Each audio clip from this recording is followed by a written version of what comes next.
చిన్న వయసులోనే అరుదైన వ్యాధితో కన్నుమూసింది దంగల్ నటి సుహానీ భట్నాగర్. అయితే సుహానీ మృతికి కారణమైన ఈ వ్యాధి గురించి ఇప్పుడు సర్వత్రా చర్చనీయాంశమైంది. అదేంటో పూర్తి వివరాలు తెలుసుకుందాం.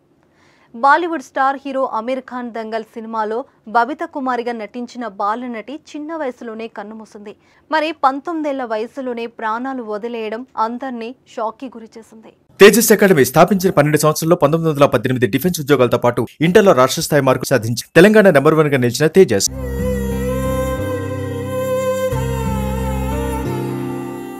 ఈ ఘటనతో బాలీవుడ్ సినీ ఇండస్ట్రీలో ఒక్కసారిగా విషాద ఛాయలు అలుముకున్నాయి. అయితే ఆమెకి కాలు విరగడంతో వాడిన మందులు సైడ్ ఇన్ఫెక్ట్ అవ్వడంతో చనిపోయిందంటూ వార్తలు వచ్చాయి. కానీ కుటుంబ సభ్యులు అందువల్ల కాదంటూ షాకింగ్ విషయాలు వెల్లడించారు. ఆమె మరణానికి అరుదైన ఇన్ఫ్లమేటరీ వ్యాధి కారణమన్నారు. ఆ వ్యాధితోనే పోరాడుతూ చనిపోయిందంటూ కన్నీరు మున్నీరయ్యారు. ఆమె కండరాల బలహీనతకు కారణమయ్యే అరుదైన ఇన్ఫ్లమేటరీ వ్యాధి అయిన డర్మాటోమయోసిటిస్ వ్యాధితో బాధపడుతున్నట్లు కుటుంబ సభ్యులు వెల్లడించారు. ఈ వ్యాధి కారణంగానే ఆమెను ఫిబ్రవరి 7న ఎయిమ్స్ కి తరలించినట్లు తెలిపారు.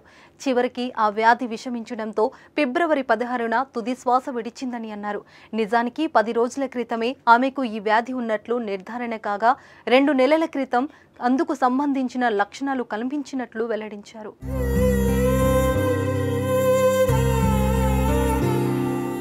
2 నెలల క్రితం సుహానీ 2 చేతులపై ఎర్రటి మచ్చలు వచ్చినట్లు తెలిపారు. అయితే తాము వివిధ ఆసుపత్రుల్లో సంప్రదించినా కానీ అది ఏం వ్యాధి అనేది నిర్ధారణ కాలేదని సుహానీ తల్లి పూజా భట్నాగర్ కన్నీటి పర్యంతమయ్యారు. రోజు రోజుకి ఆమె ఆరోగ్యం క్షీణించడంతో ఎయిమ్స్లో చేర్పించినట్లు చెప్పుకొచ్చారు పూజ. అలాగే ఆమె ఆరోగ్యంలో ఎలాంటి మెరుగుదల లేదని, పైగా ఇన్ఫెక్షన్ మరింత ఎక్కువై అదనపు ద్రవాలు ఊపిరితిత్తుల్లో చేరడంతో అవి కూడా దెబ్బతిన్నాయని సుహానీ తండ్రి సుమిత్ భట్నాగర్ తెలిపారు. దీంతో వైద్యులు వెంటిలేటర్ పై ఉంచి చికిత్స అందించారు. కానీ ఎలాంటి ఫలితం కనిపించలేదని ఆవేదనగా చెప్పుకొచ్చారు సుమిత్. ప్రపంచవ్యాప్తంగా ఇలాంటి వ్యాధితో బాధపడుతున్న వారు 5 నుంచి 6 మాత్రమే ఉన్నారని పేర్కొన్నారు సుహానీ తండ్రి. డెర్మాటోమయోసిటిస్ అంటే ఏంటో ఇప్పుడు చూద్దాం. డెర్మాటోమయోసిటిస్ అనేది బంధన కణజాలం, కండరాలు, చర్మం, అంతర్గత అవయవాల వాపుతో కూడిన పాథాలజీ. సకాలంలో చికిత్స తీసుకోకపోతే వ్యాధి రోజు రోజుకి తీవ్రతరమవుతుంది.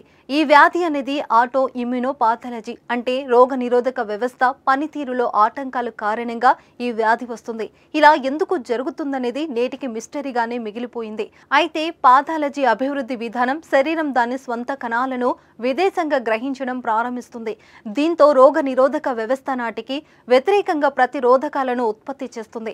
ఆ తర్వాత కండరాలు బంధన కణజాలంపై దాడి చేయడం ప్రారంభిస్తుంది. ఆ తర్వాత నెమ్మదిగా వాపుకు గురై వ్యాధి లక్షణాలు ప్రారంభమవుతాయి. కొన్నిసార్లు రోగ నిరోధక వ్యవస్థే రోగి అంతర్గత అవయవాలపై దాడి చేయడం ప్రారంభిస్తుంది. కాబట్టి ఈ లక్షణాలు ఉంటే తక్షణమే అప్రమత్తత కావాల్సిన అవసరం ఉంది. ఏది ఏమైనా మంచి భవిష్యత్తు ఉన్న యువ నటి అకాల మరణం చిత్ర పరిశ్రమను కలిచివేస్తోంది.